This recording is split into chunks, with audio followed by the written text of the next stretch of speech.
ګرانو کتونکو السلام علیکم.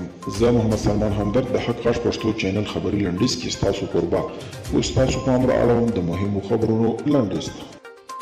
یوې ترکیې رسنۍ خبر ورکړی چې یونان یو شمېر کډوال وروسته له بدې رویې څخه ترکیې ته په تلو مجبور کړل.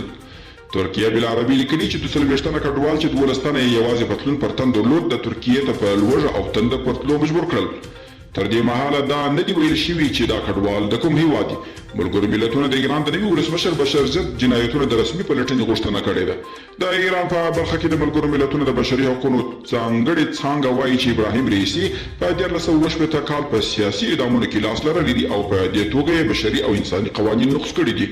هند افغانستان کې د روان امنیتي وضعیت په اړه اندېښنه ښودلې ده. د هند ملي امنیت سلاکار د دفتر له لوري په خپره شوې اعلامیه کې راغلي دي چې په افغانستان کې امنیتي وضعیت د پیچل کېدو په حال کې دي، نو له همدې امله په دغه هیواد کې میشتو هندي وګړو ته پکار ده چې ټولو تدابیرو ته پاملرنه وکړي.